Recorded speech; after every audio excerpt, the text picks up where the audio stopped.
Students, तो आज हम लोग सीखने वाले हैं 11th साइंस सब्जेक्ट का 11th साइंस का मैथमेटिक्स सब्जेक्ट है ना। तो मैथमेटिक्स में हमारा चैप्टर नंबर 1 चालू था, एंगल एंड इट्स मेजरमेंट है ना। तो उसमें हमारे मिसलेनियस एक्सरसाइज चालू थे है ना। तो मिसलेनियस एक्सरसाइज 1 में लास्ट लेक्चर में हम लोगों ने क्वेश्चन नंबर 1 लिया था, select the correct option from the given alternative है ना। तो ऐसे इसमें 10 क्वेश्चंस थे, वो पूरे सॉल्व किए हम लोगों ने पार्ट नंबर 10 में है ना। तो आज पार्ट नंबर 11 और 12 में हम लोग ये सेकंड वाला क्वेश्चन सॉल्व करेंगे। आंसर द फॉलोइंग है और इसके अंदर 11 क्वेश्चंस है। तो उसमें क्वेश्चन नंबर 1 देखते हैं हम लोग आज। तो क्वेश्चन नंबर 1 का पहले स्टेटमेंट पढ़ लेते हैं। क्या बोल रहा है? Find the number of sides of a regular polygon if each of its interior angle is 3 pi by 4 degree radian है ना। तो क्वेश्चन नंबर 1 स्टार्ट करते हैं फटाफट। क्या बोल रहा है? नंबर ऑफ साइड्स निकालना है पॉलीगॉन की। पहले सब में पहले पॉलीगॉन किसको बोलते हैं समझ लो है ना। पॉलीगॉन मतलब जो हमारा रेक्टेंगल होता है उसको 4 साइड होते हैं, ट्रायंगल को 3 साइड होते हैं ना। तो 4 से ज्यादा 5 6 7 8 9 n नंबर ऑफ साइड अभी है ना। तो आगे कितने भी n नंबर ऑफ साइड रहेंगे तो वैसे जो भी शेप रहेगा उसको क्या बोलते हैं? पॉलीगॉन बोलते हैं। पॉलीगॉन में क्या क्या आएगा? Pentagon, hexagon, septagon, octagon, pentagon, pentagon, जो भी है आगे n नंबर तक है ना। तो ये सब किस में आएगा? पॉलीगॉन में आएगा है ना। तो क्या बोल रहा है? कोई भी एक पॉलीगॉन है, प्रॉब्लम में बोल रहा है कि रेगुलर पॉलीगॉन है if each of its interior angle is 3 pi by 4 radian है ना। तो मतलब हम लोग को क्या दिया है? हम लोग को इंटीरियर एंगल दिया है इसका है ना। इसका एक इंटीरियर एंगल दिया है, इंटीरियर एंगल है ना। Suppose interior angle is alpha है ना। जो कितना दिया है हम लोग को? रेडियन में दिया है 3 pi by 4, 3 pi by 4 radian दिया है ना। तो हम लोग को क्या निकालना है कि नंबर ऑफ साइड्स कितने हैं वो पॉलीगॉन के, वो निकालना है। 5 है, 6 है, 7 है, 8 है, वो निकालना है ना। तो सपोज हम लोग क्या करते हैं, एक सिंपल सा डायग्राम बना लेते हैं पॉलीगॉन का कोई भी एक। सपोज हम लोग को पता नहीं कि वो पेंटागन है, हेक्सागन है, ऑक्टागन है, कुछ नहीं पता है ना। तो हम लोग कंसिडर कर रहे हैं पॉलीगॉन का फिगर निकाल रहे हैं एज ए वो पेंटागन है ना। तो यहाँ पे हम लोग समझ लेते हैं कि ये जो एंगल होता है इसको बोलते हैं एक्सटीरियर एंगल है ना। इसको जनरली थीटा से डिनोट कर रहे हैं हम लोग है ना। और ये जो एंगल होता है यहां से यहां तक का है ना। थोड़ा अलग मार्कर से यूज करता हूं मैं, समझ में आएगा बेटर वे है ना। तो ये जो रेड मार्कर से मैं डिनोट कर रहा हूं एंगल, ये वाला एंगल है हमारा इंटीरियर एंगल, जिसको हम लोग अल्फा डिनोट कर रहे हैं ना। और जो ब्लैक मार्कर से जो एंगल बता रहा है ये वाला, ये है हमारा exterior angle, that is theta है ना। तो कोई भी पॉलीगॉन रहने दो, पेंटागन, हेक्सागन, ऑक्टागन, सेप्टागन, कोई भी रहने दो, तो उसका एक फॉर्मूला होता है जो आपको पक्का याद होना चाहिए। क्या होता है कि एक्सटीरियर एंगल, अब देखो एक्सटीरियर एंगल यहाँ पे क्या है? Theta. Exterior angle theta is equal to क्या होता है? 360 डिवाइडेड बाय n है ना, where n is number of sides of polygon है ना। तो पॉलीगॉन के नंबर ऑफ साइड जो अपने को प्रॉब्लम में निकालना है, प्रॉब्लम में वही बोला है कि number of sides of polygon निकालो बोला है ना। तो 360 डिवाइड बाय n, तो यहाँ पे थीटा मतलब क्या है? Exterior angle. देखो अगर एक्सटीरियर एंगल अपने को मिल गया तो हम लोग क्या कर सकते हैं? n हम लोग निकाल सकते हैं। तो n इधर आ जाएगा 360 डिवाइड बाय थीटा है ना। तो n इज इक्वल टू क्या हो जाएगा? 360 डिवाइडेड बाय थीटा। देखो तो थीटा अपने को मिल गया, मतलब एक्सटीरियर एंगल अपने को मिल गया। तो हम लोग क्या कर सकते हैं? हम लोग नंबर ऑफ साइड्स निकाल सकते हैं। तो चलो सब में पहले हम लोग को थीटा निकालना है ना। तो थीटा निकालने से पहले हम लोग को ये जो एक्सटीरियर एंगल दिया, इंटीरियर एंगल दिया है, ये रेडियन में है। सब में पहले इसको डिग्री में कन्वर्ट कर लेते हैं है ना, क्योंकि ये जो 360 है कैसा है? डिग्री में है ना। तो ये अल्फा जो है, अल्फा कितना दिया है? 3 पाई बाय 4, ये रेडियन है, इसको डिग्री में कन्वर्ट करेंगे। क्या है conversion? 180 divided by pi, pi pi cancel हो जाएगा है ना। अभी देखो 180 डिवाइड बाय 4 कितना होता है? 45 है ना। अब 45 इंटू 3 कितना हो जाएगा? 135 डिग्री। सो अल्फा मिल गया हम लोग को 135 डिग्री। जो इंटीरियर एंगल है वो मिल गया 135 डिग्री है ना। तो देखो अल्फा मिल गया हम लोग को। अब थीटा निकालना है। इसके लिए क्या करेंगे? देखो यहाँ पे ये कंसेप्ट आपको पता होना चाहिए। यहां से यहां तक का एंगल देखो है ना, ये हॉरिजॉन्टल लाइन से ये हॉरिजॉन्टल लाइन तक का एंगल, ये टोटल एंगल कितना रहेगा? 180 डिग्री। यहां से यहां तक है ना 180 डिग्री रहेगा, ये तो आपको पता है ना। तो अब देखो, अब थीटा हमको निकालना है। यहाँ पे अल्फा हमको पता है, टोटल 180 है, 180 में से ये अल्फा इतना एंगल है ना, माइनस कर दूंगा तो मुझे क्या मिल जाएगा, ये थीटा मिल जाएगा ना, ये थीटा मिल जाएगा ना। टोटल 180 है, 180 में से ये अल्फा माइनस कर दूंगा तो मुझे क्या मिलेगा, थीटा मिल जाएगा, है ना। दैट इज एक्सटीरियर एंगल मिल जाएगा, है ना। तो exterior angle theta is equal to क्या हो जाएगा, 180 degree minus interior angle alpha, है ना। तो 180 degree minus interior angle is 135, है ना। अभी देखो 180 में से 135 चला गया तो कितना बचेगा, 40 और 80 मतलब 45 डिग्री बचेगा, है ना। तो कितना बच गया, 45 डिग्री, है ना। तो थीटा मिल गया हम लोग को 45 डिग्री, है ना। अब ये थीटा की वैल्यू यहाँ पे पुट कर दो तो नंबर ऑफ साइड्स हम लोग को मिल जाएगा, ऑलरेडी फॉर्मूला बना के रखा है हम लोगों ने ना। तो number of side is equal to क्या हो जाएगा, 360 डिवाइड बाय थीटा की वैल्यू कितनी है, 45, है ना। तो इसका आंसर कितना आ जाएगा, इसका आंसर आ जाएगा 8, क्योंकि 45 का डबल 90, 90 का डबल 180, 180 का डबल 360, है ना। या फिर डायरेक्टली डिवाइड कर लो, मिल जाएगा आंसर 8, है ना। तो number of sides of polygon कितने हैं, 8 है ना। मतलब वो क्या है, ऑक्टागन था वो, है ना। समझ में आया। तो चलो बढ़ते हैं नेक्स्ट प्रॉब्लम की तरफ। प्रॉब्लम नंबर 2, प्रॉब्लम नंबर 2 का स्टेटमेंट देखते हैं। सबसे पहले क्या बोल रहा है, देखो बहुत ट्रिकी प्रॉब्लम है, एकदम लॉजिकल प्रॉब्लम है। देखो ध्यान से देखना, 2 circles each of radius 7 centimetre, है ना। 2 सर्कल है, दोनों का रेडियस 7 सेंटीमीटर है, इंटरसेक्ट ईच अदर, है ना। दोनों एक दूसरे को इंटरसेक्ट कर रहे हैं। The distance between their centres is 7√2 centimetre. Find the area of the portion common of the 2 circles, है ना। जो दोनों सर्कल में जो कॉमन एरिया है वो हम लोग को निकालना है। देखो 2 सर्कल है, दोनों का रेडियस सेम है और दोनों एक दूसरे को क्या कर रहे हैं, इंटरसेक्ट कर रहे हैं। तो जब वो दोनों एक दूसरे को इंटरसेक्ट कर रहे हैं तो जो एरिया कॉमन एरिया रहेगा, कॉमन शेयरिंग एरिया है दोनों के बीच में, वो हम लोग को निकालना है ना। तो इसके लिए हम लोग पहले 2 सर्कल्स का डायग्राम निकाल लेते हैं।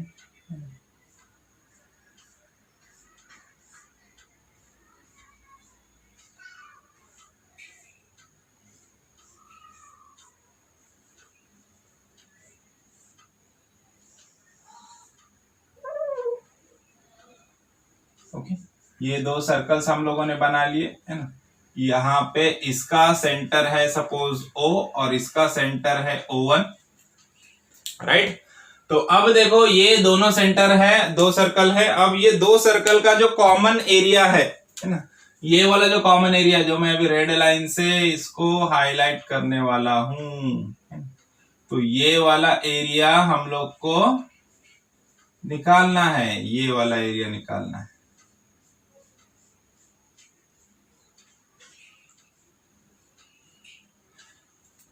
समझ में आया। तो ये वाला एरिया हम लोग को निकालना है। अब ये वाला एरिया कैसे निकालेंगे, है ना। तो ये वाला एरिया निकालने के लिए हम लोग को कुछ जुगाड़ करना पड़ेगा, है ना।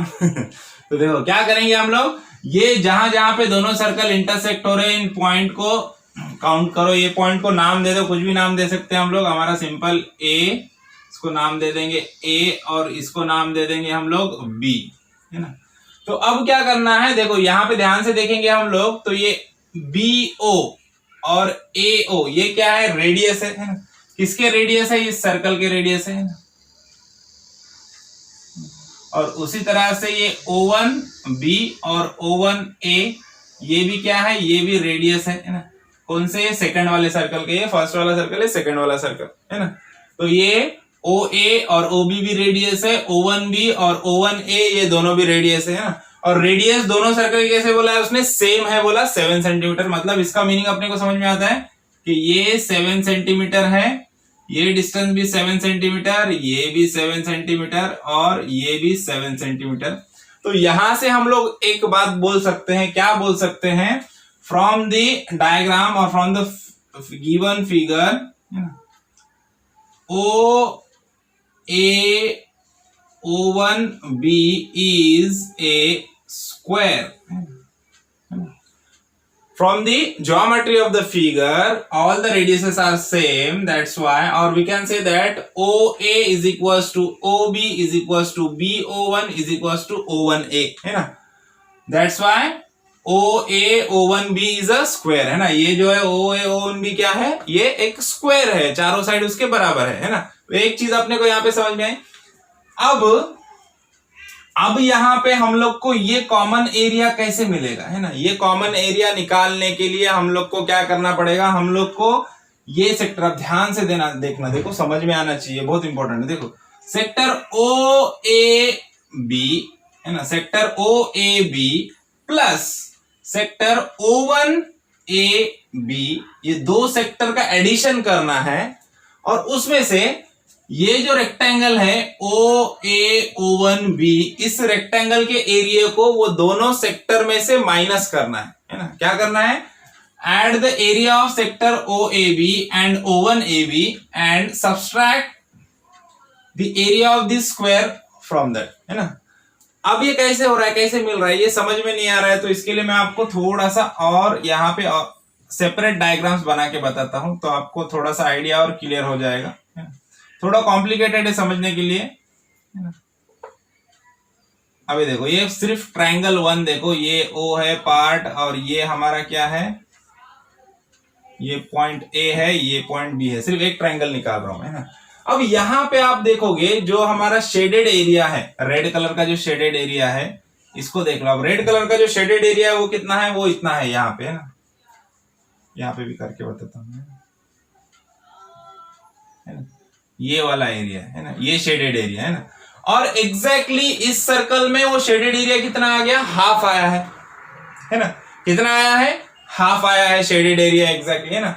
अब देखो, अब अगर मैं ये OAB, ये सेक्टर OAB में से ट्रायंगल OAB को माइनस कर दूं तो मुझे शेडेड एरिया मिलेगा, है ना। ऐसा प्रॉब्लम भी किया अपने प्रीवियस, है ना।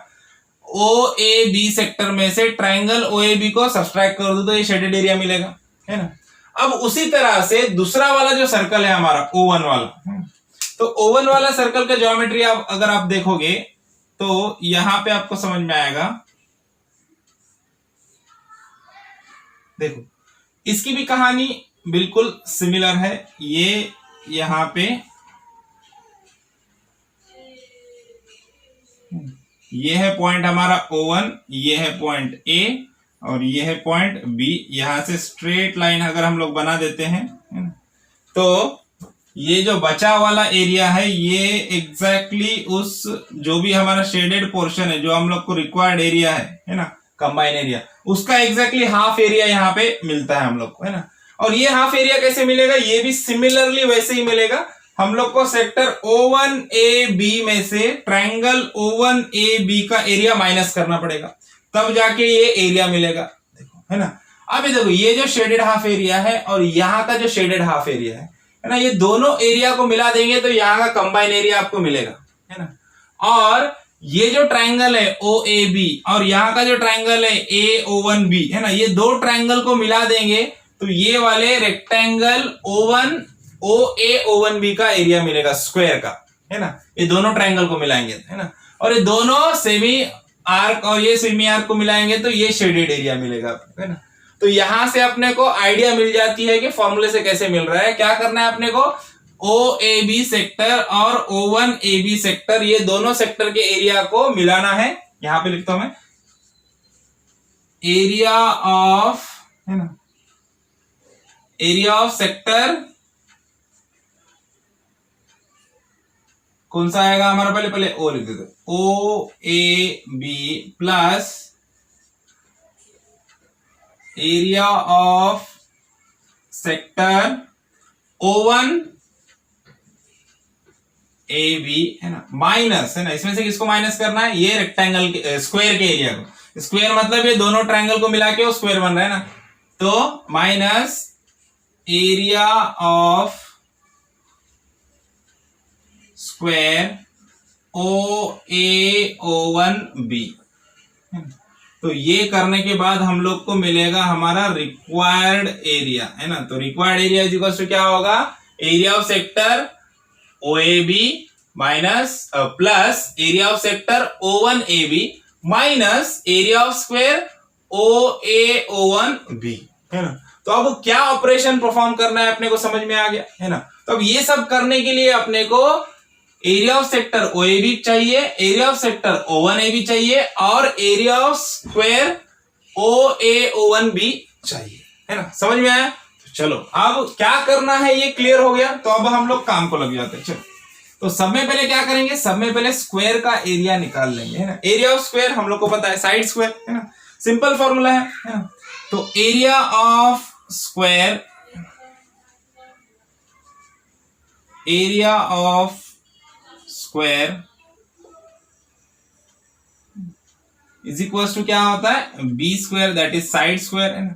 तो इसका साइड कितना है, इसका side is equal to radius है ना। तो रेडियस कितना है 7, 7 का स्क्वायर, है ना। 7 का स्क्वायर कितना होता है, 7 इंटू 7 49, है ना। तो 49 सेंटीमीटर स्क्वायर, है ना। तो area of square O A O one B is equal to 49 centimetre square. Easy one मिल गया जल्दी फटाक से, है ना। अब क्योंकि ये स्क्वायर है तो स्क्वायर के चारों एंगल्स, चारों कॉर्नर के एंगल्स कितने होते हैं, 90 डिग्री होते हैं ना। तो उस हिसाब से ये वाला एंगल कितना रहेगा, ये 90 डिग्री रहेगा और ये वाला एंगल भी कितना रहेगा, 90 डिग्री रहेगा। मतलब जो थीटा है, required theta for sector O A B, इसका जो थीटा है ये कितना है, 90 डिग्री है। और O1 AB इसका भी रिक्वायर्ड थीटा कितना है, 90 डिग्री है ना। और रेडियस, जो रेडियस है दोनों के वो भी कितने हैं, 7 सेंटीमीटर और इसका R1 R2 भी कितना है, 7 सेंटीमीटर है। रेडियस भी दोनों के कैसे 7 सेंटीमीटर है, रेडियस भी सेम है और थीटा भी सेम है ना। तो एरिया ऑफ सेक्टर भी क्या रहेगा, सेम रहेगा, क्योंकि फॉर्मूला क्या है 1/2 R स्क्वायर थीटा, है ना। तो 1/2 R square theta, but required theta should be in, कैसा होना चाहिए, रिक्वायर्ड थीटा कैसा होना चाहिए, रिक्वायर्ड थीटा होना चाहिए हमारा रेडियन में होना चाहिए, बट हमारे पास क्या है 90 डिग्री में है ना। तो 90 डिग्री को रेडियन में कर दो तो थीटा इज इक्वल टू, देखो थीटा इज इक्वल टू क्या हो जाएगा हमारा 90 डिग्री है तो इंटू पाई बाय 180 कर दो, है ना। 0 0 कैंसल, 9 1 जा 9, 9 2 जा 18। तो थीटा इज इक्वल टू क्या हो गया, π/2 रेडियन हो गया, है ना। π/2 क्या हो गया, रेडियन हो गया, राइट। तो अब हम लोग निकालते हैं एरिया ऑफ सेक्टर AOB, है ना। तो सबसे पहले क्या करेंगे हम लोग, यहाँ पे ये चीज को मिटा देते हैं ना, यहाँ पे फॉर्मूला ये मिटा देते हैं। याद रखना क्या लिखे थे हम लोगों ने, हाँ बहुत इंपॉर्टेंट है। तो चलो सबसे पहले क्या लिखते हैं हम लोग, area of sector OAB is equal to area of sector O1AB, है ना, फ्रॉम ज्योमेट्री ऑफ फिगर, है ना। तो ये एरिया इज इक्वल टू क्या है, फिर फॉर्मूला क्या है, area of sector 1/2 R square theta. तो 1/2 इंटू R, क्योंकि दोनों के रेडियस सेम है, दोनों का थीटा भी सेम है, तो एरिया भी क्या रहेगा, दोनों का सेम ही रहेगा। तो कितना है, R कितना है हमारा 7, 7 का स्क्वायर मतलब 7 इंटू 7 इंटू थीटा कितना है π/2, है ना, थीटा है π/2। तो देखो यहां पे 7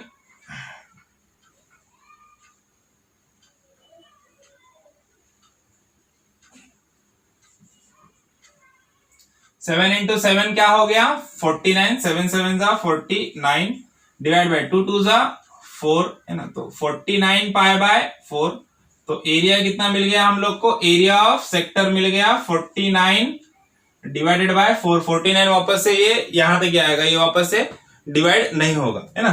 तो ये मिल गया एरिया ऑफ सेक्टर AOB और O1AB, दोनों का एरिया मिल गया, है ना। अब required area is equal to क्या हो जाएगा, required area is equal to, required area मतलब ये जो रेड एरिया है, शेडेड एरिया है, उसके लिए क्या करना पड़ेगा अपने को, area of sector OAB। Area of sector OAB कितना है, एरिया ऑफ सेक्टर OAB है 49 π/4, है ना, plus area of sector O1AB। O1AB का एरिया भी सेम है, वही सेम 49 π/4, है ना। ये दोनों को ऐड कर दिया। अब इसमें से सब्सट्रैक्ट किसको करना है, सब्सट्रैक्ट करना है एरिया ऑफ स्क्वायर OAO1B, है ना। OAO1B स्क्वायर का एरिया कितना है 49, है ना।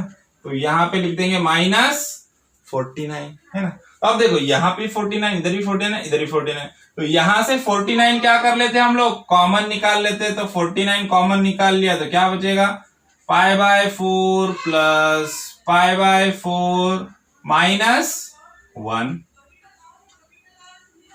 है ना, π/4 प्लस π/4 माइनस 1। अभी देखो ये π/4 और π/4 को ऐड कर देंगे हम लोग तो क्या हो जाएगा 2π/4 है कि नहीं।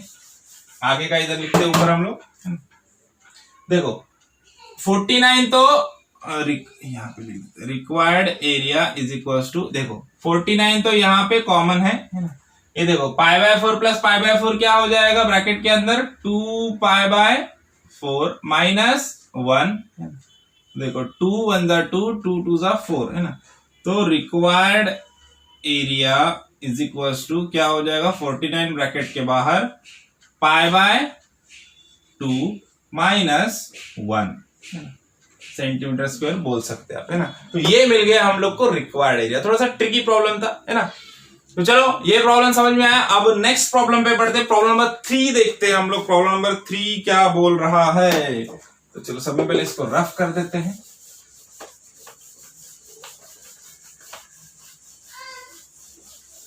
तो देखो प्रॉब्लम का स्टेटमेंट देखते हैं क्या बोल रहा है। Triangle PQR is an equilateral triangle with side 18 centimetre. एक ट्रायंगल है जो इक्विलैटरल ट्रायंगल है जिसका साइड 18 सेंटीमीटर है।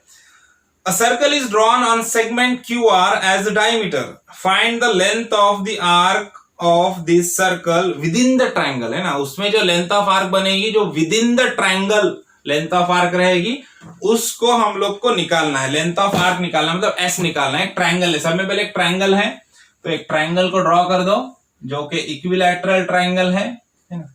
इक्विलैटरल ट्रायंगल का प्रॉपर्टी क्या होता है पता होना चाहिए यहाँ पे, नहीं तो गड़बड़ हो जाएगा। इक्विलैटरल ट्रायंगल का प्रॉपर्टी क्या होता है, ऑल साइड्स आर सेम, है ना, and all angles are also same, and all that angles are how much, it is 60 degree, है ना। तीनों के तीनों एंगल कितने होते हैं 60 डिग्री होते हैं। सभी के सभी एंगल्स सेम होते हैं। ट्रायंगल है तो 3 ही एंगल रहेंगे, है ना। और वो तीनों के तीनों एंगल क्या होते हैं, सिमिलर होते हैं। और तीनों एंगल का वैल्यू कितना होता है 60 डिग्री होता है। और तीनों के तीनों साइड्स भी क्या होते हैं, सेम होते हैं ना। तो इसका मीनिंग ये हो गया कि ये ट्रायंगल का ये एंगल 60 डिग्री है, ये भी एंगल 60 डिग्री है, ये भी एंगल 60 डिग्री है ना। देखो जैसा उसने बोला वैसा हम लोगों ने ड्रॉ कर लिया। एक ट्रायंगल ड्रॉ करो बोला उसने, है ना। और उसने नाम भी बोला है कि PQR ट्रायंगल है। इस तरह से ट्रायंगल है कि उसका जो QR है, साइड जो QR है वो सर्कल का डायमीटर रहेगा। उस तरह से हम लोगों ने सर्कल ड्रॉ कर दिया तो QR उसका डायमीटर रहेगा, है ना। और डायमीटर की वैल्यू कितनी दिया है उसने, डायमीटर की वैल्यू दिया है 18 दिया है ना। तो diameter of circle D is equal to कितना है 18 सेंटीमीटर, है ना। तो रेडियस इज इक्वल टू क्या हो जाएगा 18/2 दैट इज 9 सेंटीमीटर। ये सेंटर को नाम दे देते हम लोग O, है ना। और ये जहां जहां पे ट्रायंगल और सर्कल इंटरसेक्ट हो रहे इस पॉइंट को नाम दे देते, इसको A दे देते, इसको B दे देते हम लोग, राइट है। तो चलो अब देखो, अब अगर हम लोग इसको यहां से ये लाइन पॉइंट को ज्वाइंट कर देंगे तो it is equal to how much, it is equal to radius of the circle, है ना। ये रेडियस है ना। O to A क्या है, रेडियस ऑफ सर्कल है। O to Q भी क्या है, radius of circle, is 9 centimetre, it is also 9 centimetre. ये रेडियस है सर्कल का, ये भी 9 सेंटीमीटर है और ये भी 9 सेंटीमीटर है, बराबर। This side and this side equal, this side and this side equal, दो साइड इक्वल है और ये एंगल 60 डिग्री है ना। अब देखो ये साइड और ये साइड इक्वल है तो ये वाला एंगल भी क्या हो जाएगा 60 डिग्री और ये वाला एंगल भी क्या हो जाएगा 60 डिग्री, है ना। देखो अब ये ट्रायंगल में देखो OAQ ट्रायंगल OAQ में ये एंगल 60 है, ये 60 है, तो बचा वाला कितना रहेगा 60 ही रहेगा ऑब्वियसली, क्योंकि तीनों एंगल का एडिशन कितना होता है 180। तो ये 60 प्लस 60 कितना हो गया 120, तो बचे वाला कितना रहेगा 60 ही रहेगा, तभी तो जाके एडिशन 180 होगा, है कि नहीं। तो ये वाला एंगल भी क्या हो जाएगा 60, इसका भी ये वाला एंगल हो जाएगा 60, है ना। अब आते हैं हमको प्रॉब्लम में जो पूछा है उस चीज पे आते हैं। क्या पूछा है हम लोग को प्रॉब्लम में? प्रॉब्लम में हम लोग को बोला है कि लेंथ ऑफ आर्क निकालो। कौन सा वाला लेंथ ऑफ आर्क निकालो? यहाँ पे तो तीन आर्क दिख रहे हैं ना, ये दिख रहा है ओ बी आर दिख रहा है, ओ ए क्यू दिख रहा है ना, और ओ ए बी भी दिख रहा है ना। उसने क्या बोला है? विद इन द ट्रायंगल, है ना, जो आर्क ट्रायंगल के अंदर आ रहा है ना, उस आर्क की लेंथ निकालना है। अब यहाँ पे ट्रायंगल के अंदर कौन सा आ रहा है? ओ ए बी, है ना, ये वाला आर्क ट्रायंगल के अंदर है ना, ट्रायंगल के बीच में, है ना। ये तो ट्रायंगल के बाहर है, ये भी ट्रायंगल के बाहर है ना। तो आर्क ओ ए बी में जो आर्क लेंथ है ए बी, है ना, ये वाली आर्क लेंथ निकालना है अपने को ना। आर्क लेंथ को किससे डिनोट करते हैं हम लोग? एस से, है ना। तो अब देखो in sector O A B, है ना, सेक्टर ओ ए बी में देखो रेडियस कितना है? रेडियस है 9 सेंटीमीटर, और s इज इक्वल टू क्या होता है? s is equal to formula है हमारा आर थीटा। s मतलब क्या है? आर्क लेंथ ए बी, है ना, जो अपने को निकालना है ना। s इज इक्वल टू क्या होता है? Are theta. आर पता है हम लोग को, थीटा कितना है इसका? ये वाला थीटा कितना रहेगा? ये भी है हमारा 60 डिग्री भाई, है ना, 60 रहेगा ना। इधर से ये 60 है, इधर से ये 60 है, तो ये बचे वाला भी कितना रहेगा? 60, क्योंकि टोटल कितना होने वाला है? 180। यहां से यहां तक का देखो, यहां से यहां तक का एंगल कितना होता है? 180। इधर इतना 60 है, इतना 60 है, तो बीच में का 60 रहेगा, है ना, तभी तो 180 होगा। 60 प्लस 60 180, सॉरी 60 प्लस 60 120, 120 प्लस 60 180, है ना। तो थीटा हम लोग को पता है, थीटा कितना दिया है? थीटा दिया है 60 डिग्री, जो हम लोग को मिला है ना। अब इसको रेडियन में कन्वर्ट करते हैं। कैसे कन्वर्ट करेंगे? 60 इंटू पाई बाय 180, 0 0 कैंसल, 6 1 जा 6, 6 3 जा 18, तो थीटा मिल गया हम लोग को पाई बाय 3 रेडियन। ओके, अब इसको हम लोग फॉर्मूले में पुट कर सकते हैं लेंथ ऑफ आर्क निकालने के लिए। s is equal to R theta, that is r कितना है? 9 इंटू पाई बाय 3, है ना। 3 1 जा 3, 3 3 जा 9, है ना। तो s आर्क ऑफ लेंथ मिल गया हम लोग को 3 पाई सेंटीमीटर, है ना। ये मिल गया arc of length A B, जो हम लोग को निकालना था, है ना, 3 पाई सेंटीमीटर। तो चलो यहां पे हमारा प्रॉब्लम नंबर 3 खत्म हो जाता है। अब प्रॉब्लम नंबर 4 की तरफ बढ़ते। देखो प्रॉब्लम नंबर 4 क्या बोल रहा है, स्टेटमेंट पढ़ लेते पहले। Find the radius of the circle in which a central angle of 60 degree intercept an arc of length 37.4 centimetre, है ना। देखो सेंट्रल एंगल दिया है हम लोग को, क्या बोल रहा है? Find the radius of the circle, है ना। एक सर्कल की रेडियस निकालना है हम लोग को, जिसमें जो एंगल इंटरसेप्ट हो रहा है थ्रू द सेंटर, मतलब थीटा दिया है हम लोग को, है ना। सिंपल देखो, गिवन डाटा सिंपल है। एक तो थीटा दिया है हम लोग को, कितना दिया है? 60 डिग्री, है ना। उसके बाद और क्या दिया है हम लोग को? Length of arc, arc of length मतलब एस दिया है हम लोग को, कितना दिया है? 37.4 सेंटीमीटर, है ना। और हम लोग को क्या निकालना है? रेडियस ऑफ सर्कल, मतलब आर की वैल्यू निकालनी है ना। सिंपल सा फॉर्मूला है हमारा, S is equal to R theta. लेकिन उस फॉर्मूले में थीटा की वैल्यू क्या होती है? रेडियन में होती है, और हमारे पास किस में है? डिग्री में है ना। तो सबसे पहले इसको रेडियन में कन्वर्ट करो। तो theta is equal to 60 degree, pi by 180 से मल्टीप्लाई करो, 0 0 कैंसल, 6 1 जा 6, 6 3 जा 18, तो थीटा हो जाएगा हमारा पाई बाय 3 रेडियन। अब देखो s इज इक्वल टू क्या है formula? r theta. So theta is equal to क्या हो जाएगा? थीटा इज इक्वल टू हो जाएगा s by, sorry, r is equal to क्या हो जाएगा? r इज इक्वल टू हो जाएगा s बाय थीटा।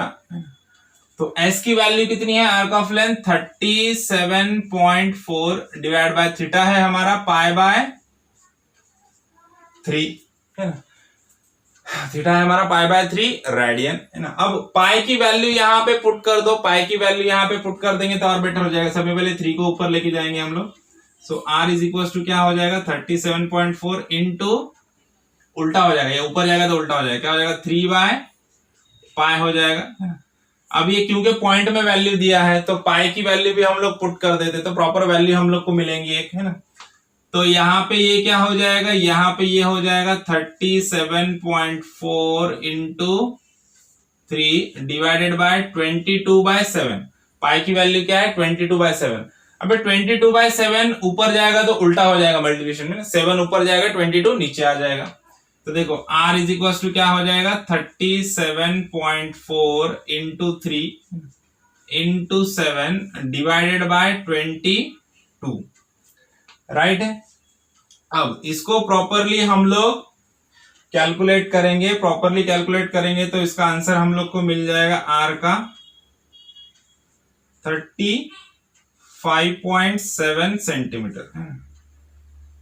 ये आंसर मिल जाएगा 35.7 सेंटीमीटर। इसको कैलकुलेट कर लो, सिंपल सा कैलकुलेशन है। ओके, तो 35.7 सेंटीमीटर मिल गया आंसर हम लोग को, है ना। तो यहाँ पे प्रॉब्लम हमारा खत्म हो गया। चलो अब नेक्स्ट प्रॉब्लम की तरफ बढ़ते हैं। Problem number 5। तो प्रॉब्लम नंबर 5 है हमारा नेक्स्ट। उसका सब में पहले स्टेटमेंट देख लेते हैं हम लोग। स्टेटमेंट पढ़ लेते हैं, क्या बोल रहा है problem. A wire of length 10 centimeter is bent so as to form an arc of a circle of radius 4 centimeter. What is the angle subtended at the center in degree, है ना। तो सेंटर में जो angle subtend कर रहा है वो निकालना है। सिंपल से क्या बोल रहा है, एक वायर है जिसका लेंथ 10 सेंटीमीटर है, जिसको उसने क्या किया, बेंड किया। एक वायर है जिसको ऐसे बेंड कर दिया है ना, एक सर्कल के आर्क में। सपोज वो सर्कल का सेंटर इधर O है, ये वायर की जो लेंथ है PQ है, ये वायर है जिसका लेंथ दिया है, मतलब लेंथ ऑफ आर्क मतलब लेंथ ऑफ वायर दिया है। ये सर्कल जो बनेगा उसका रेडियस दिया है 4 सेंटीमीटर और इसका जो लेंथ दिया है ये S इज इक्वल टू कितना दिया है 10 सेंटीमीटर।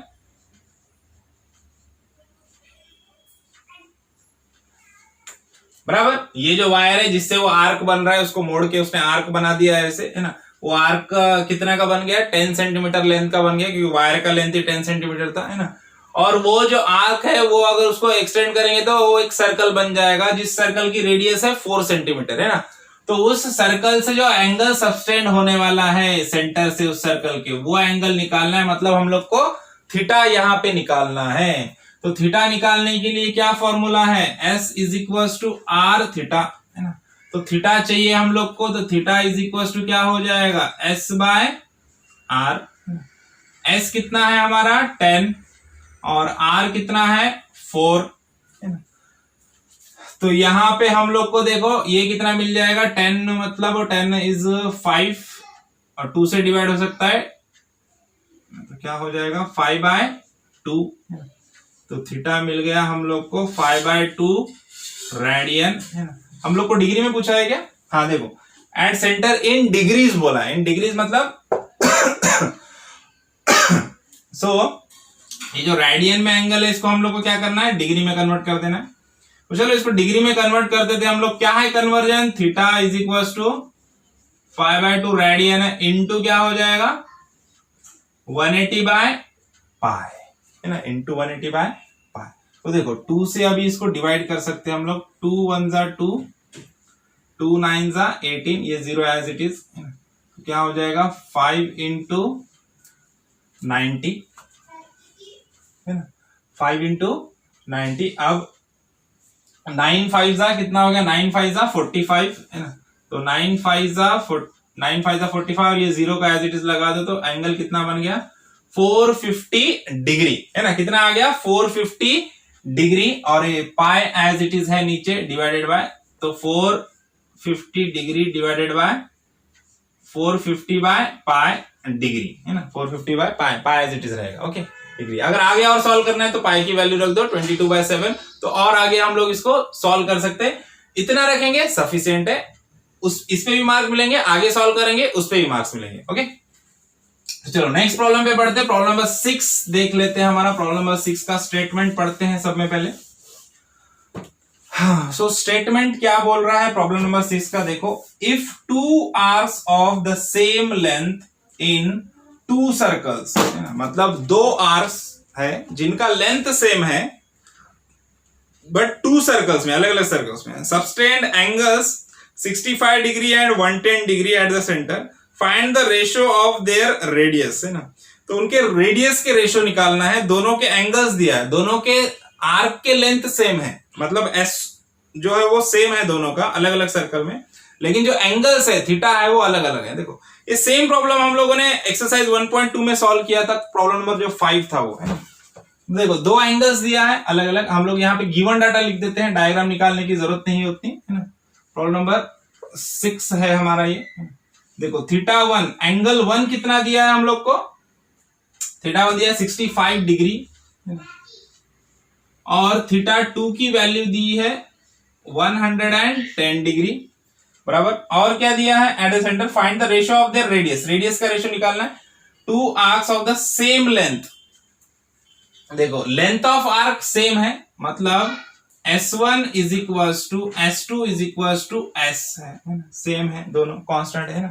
तो हम लोग को क्या निकालना है, we have to find out R1 by R2 का रेशियो निकालना है ना, R1 बाय R2 या R2 बाय R1 का रेशियो निकालना है हम लोग, है ना। तो ये रेशियो हम लोग को निकालना है, तो क्या करेंगे, सिंपल, कुछ नहीं करना है, वही फॉर्मूला S का फॉर्मूला क्या है, S का फॉर्मूला S1, अभी अलग अलग दोनों के लिए हम लोग फाइंड आउट करते हैं। S1 इज इक्वल टू क्या हो जाएगा, R1 इंटू थीटा 1, उसी तरह से S2 इज इक्वल टू क्या हो जाएगा, R2 इंटू थीटा 2, है ना। लेकिन थीटा 1 और theta 2 both should be in radian, लेकिन क्योंकि हम लोग यहाँ पे रेशियो निकालने वाले हैं R1 और R2 का, तो इनको रेडियन में अगर हम लोग नहीं भी कन्वर्ट करते हैं तब भी हम लोग को रिक्वायर्ड आंसर मिल जाएगा, समझ में आया। तो देखो यहाँ पे R1 की वैल्यू कितनी है, R1 की वैल्यू, सॉरी R1 तो हम लोग को नहीं दिया है, थीटा 1 हम लोग को पता है, S1 S2 दोनों सेम है, तो यहाँ पे S1 is equal to S2 is equal to S है, तो हम लोग यहाँ पे ऐसे लिख सकते हैं ना। तो यहाँ पे क्या हो जाएगा, R1 इंटू थीटा 1, थीटा 1 की वैल्यू कितनी है 65, है ना, और यहाँ पे R2 इज इंटू थीटा 2 कितना है 110, है ना। दोनों की वैल्यू डिग्री में है, उनको रेडियन में हम लोग क्यों नहीं कन्वर्ट कर रहे हैं, क्योंकि रेडियन में कन्वर्ट करेंगे तो इंटू पाई बाय 180 इसको और इंटू पाई बाय 180 इसको करेंगे ना, लेकिन जब रेशो में आएंगे दोनों तो पाई बाय 180 क्या होगा, कैंसिल ही हो जाएगा अल्टीमेटली, है ना। तो देखो यहाँ पे अभी क्या कर देंगे, इसको इक्वेशन नंबर 1 और इसको इक्वेशन नंबर 2 नाम दे देंगे, और हम लोग बोल सकते हैं RHS is equal to LHS, है ना,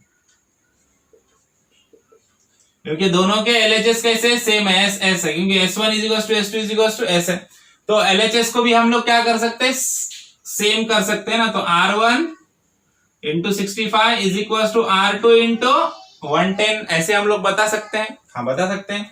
तो चलो अब R1 बाय R2 निकालते हैं, R2 को इधर लेके आ जाओ, तो R1 divided by R2 is equal to 110, ये 65 उधर चला जाएगा, डिवाइडेड बाय 65 इधर डिवाइडेशन में, R2 इधर डिवाइडेशन में ना, तो R1 by R2 is equal to 110 by 65। अब 110 और 65 दोनों किससे 5 से डिवाइड करेंगे हम लोग, देखो 5 10 50 होता है ना, 5 10 50 और 5 3 15, मतलब 13 से जा रहा है यहाँ पे ना, तो ये 13 और इसको 5 से डिवाइड करेंगे तो 5 10 50, 5 10 50 20, और ये 5 2 10, मतलब 22, है ना।